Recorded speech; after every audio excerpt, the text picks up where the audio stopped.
Welcome to another episode of Everyday Home Improvements. I'm owner of Everyday Home Improvements and your host, Jamie Mattis. Before we get started, please hit the subscribe button, and if you really want to be solid, like and share.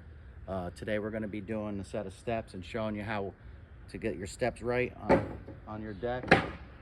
This is part 2 of how to redo your deck, and this is how you do stringers. First thing you're going to want to do when building stringers is you need to determine the height, the finished height that's with your deck boards, whatever material thickness. If you just have framing, you're going to want to add that. You need the finished height of your deck out where your stairs are going to land. So what you're going to want to do is get a straight edge and a level your straight edge, and then out where your stringer is going to land on the concrete slab, you're going to want to take a measurement from the bottom of your straight edge down to the concrete slab. Once you take that measurement and you get your overall height, then it becomes a mathematical thing. And I'm going to show you how to do that right now.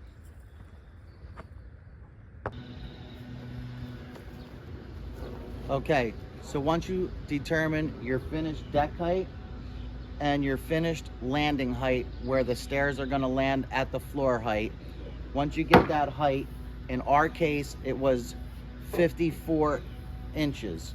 So what we want to do is you want to divide that by a good number to come up with your rise and your run. But you first want to check with your local municipality codes to make sure of the minimum and maximums allowed for your riser and your runs. In our case, we did 54 inches divided by 7 steps, gave us 7 3/4 rise, and we have a 10-inch run.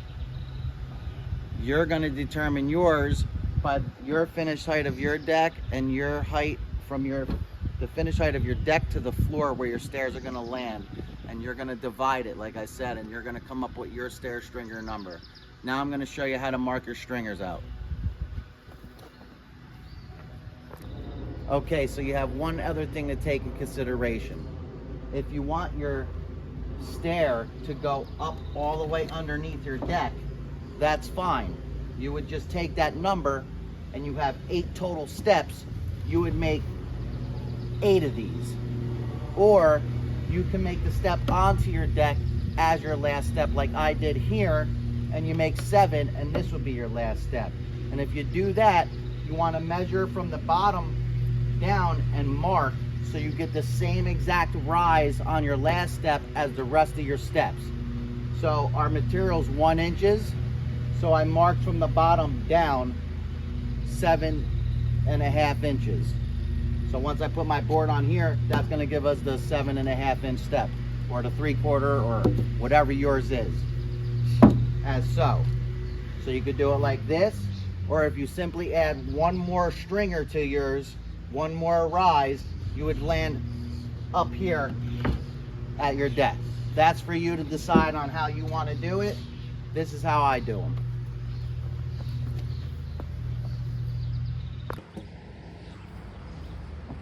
Okay, now that you got your heights and you know what size you want to make your rises and your runs because you did your calculations, you're going to want to take a little framing square here, and you can either buy these little grommets that you can lock on at the numbers that you came up with, okay, whatever numbers that is, or you could just hold the square there.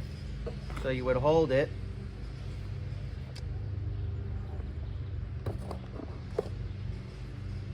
on your 2 numbers, and you would mark your run and your rise. Run and rise. Move it over. Make sure you're holding it right on that point. That's why these grommets help. And mark it again. Your rise and your run. And continue to do that all the way down your board.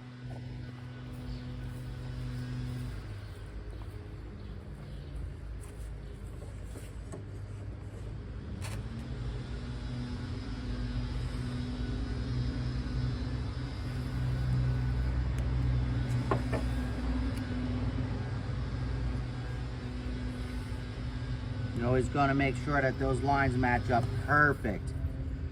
Your stairs can't vary but a little bit on each one, maybe like a 16th. So you're gonna wanna make sure you cut to the same side of the line as well.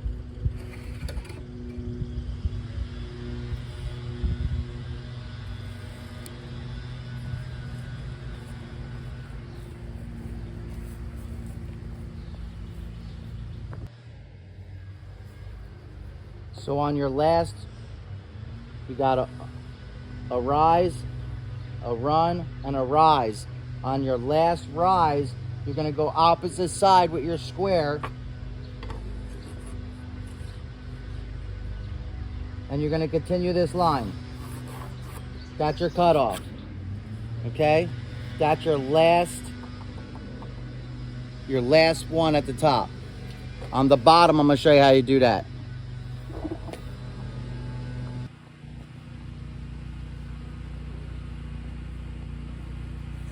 Okay, so we're gonna have 7 stairs. So once you get to the 7th stair, I showed you how to mark that and make your cut. On your first step, you're gonna wanna flip the square around. Again, mark and minus off of the first step, whatever thickness board you're using. We're using 1-inch boards. So I'm cutting off 1 inch from the first step. This is very important. If you don't do this, your stairs are gonna be ruined. So if you're using 1.5 inch pressure treated 2x, then you're gonna take 1.5 inch off of yours. If you're using 3/4 deck boards, you're gonna take 3/4 of an inch off of yours. We're using 1 inch, we're taking 1 inch off. Mark your 1 inch and your 1 inch. Continue that line all the way through. That's your cut line now. Don't worry about this. After you do your 1 inch, this is your cut line. That is your first step. Got it? Once I cut these stringers, you're gonna wanna cut it with your circular, but stop at the corner. Cut it with your circular, stop at the corner, and then finish that cut with either a handsaw, a jigsaw, a sawzall, something, but you wanna make that cut in the corner nice and tight, and you don't wanna do, some people just overcut and make a big X. You're gonna weaken up your stair stringer by doing that. You need so much meat on the back of these for them to be solid, so don't do that. Finish your cut with a handsaw or some type of saw and go and just, trust me, do it like that.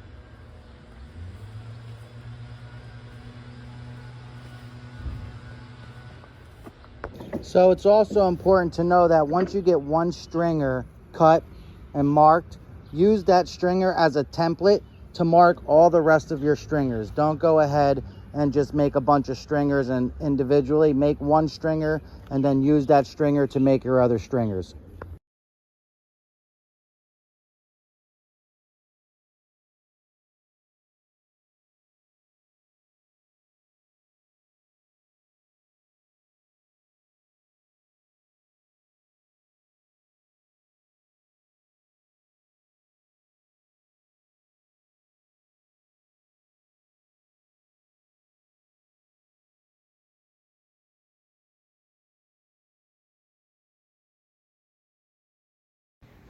When doing stringers and using a composite material, make sure your stringers are no more than 12 inches on center.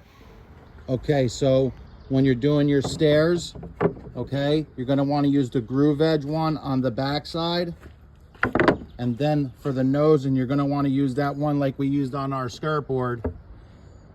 Okay, so make sure you don't forget to do that step when you're doing your stairs. Keep in mind, when you guys are doing your risers on your stairs, most likely it might be a rip like this. Use a table saw and do it right.